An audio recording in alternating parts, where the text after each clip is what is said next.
ಏನ್ ಗೊತ್ತಾ, ಈ ವಿಡಿಯೋನ ಕೊನೆವರೆಗೂ ನೋಡಿ.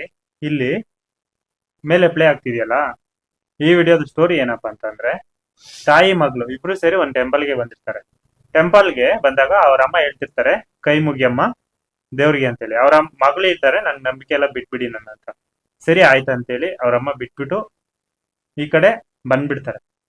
ಬಂದ ತಕ್ಷಣ ನೆಕ್ಸ್ಟ್ ಏನಾಗುತ್ತೆ ಅಂತೇಳಿ ನೀವು ಕ್ಲಿಯರ್ ಆಗಿ ನೋಡಿ. ಎಷ್ಟು ಮಟ್ಟಿಗೆ ಸರಿ ಅಂತ ಅನ್ಸಿದ್ರೆ ನೀವು ಕಾಮೆಂಟ್ ಅಲ್ಲಿ ಹೇಳ್ಬೇಕು, ಇದು ಸರಿನಾ ತಪ್ಪ ಅಂತ.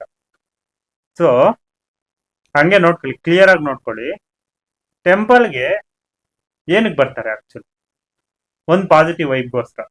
ಹಂಗೆ ನೋಡ್ಕೊಳ್ಳಿ ಆ ಹುಡುಗಿ ಏನ್ ಮಾಡ್ತಾಳೆ ಅಂತ, ಎಷ್ಟು ದುರಂಕಾರ ಬೀಳ್ತಾಳೆ ಅಂದ್ರೆ ನೋಡಿ. ದೇವ್ರ ದೀಪ ತಗೊಂಡು ಸಿಗರೇಟ್ ಹಚ್ಕೊಂತ ಇದ್ದಾರೆ. ಎಷ್ಟು ನಿಮ್ಗೆ ಇಷ್ಟ ಇಲ್ಲ ಅಂದ್ರೆ ಟೆಂಪಲ್ ಬರಕ್ ಹೋಗ್ಬೇಡಿ.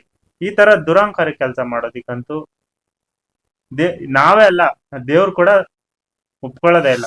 ಹಂಗೆ ನೋಡ್ಕೊಳ್ಳಿ ಕೊನೆವರೆಗೂ ಏನಾಗುತ್ತೆ ಅಂತ. ಪೂಜಾರಿ ಇದಾನ ಇಲ್ಲ ಅಂತ ನೋಡ್ಕೊಂಡು ನೋಡಿ. ಅವರಮ್ಮ ನೋಡ್ಬಿಡ್ತಾರೆ. ನೋಡಿದ ತಕ್ಷಣ ಅಲ್ಲೇ ಸ್ಪಾಟ್ ಅಲ್ಲೇ ಹೇಳ್ಬಿಡ್ತಾರೆ ನೋಡಿ. ಅದು ಅಷ್ಟೇ, ಅಲ್ಲೇ ಕೆಳಗಡೆ ಬಿದ್ದು ಕರ್ಮ ರಿಟರ್ನ್ಸ್ ಬ್ಯಾಕ್ ಅಂತಾರಲ್ಲ, ಅದೇ ನೋಡಿ. ಬೆನ್ನು ಮೂಳೆ ಅಲ್ಲೇ ಮುರಿದೋಗುತ್ತೆ. ಇದು ಈ ವಿಡಿಯೋನ ಆದಷ್ಟು ಶೇರ್ ಮಾಡಿ, ಎಲ್ರಿಗೂ ರೀಚ್ ಆಗ್ಲಿ. ಯಾರು ಸಹ ಈ ತರ ಮಾಡಕ್ ಹೋಗ್ಲಿ, ಫಾಲೋನು ಮಾಡಿ.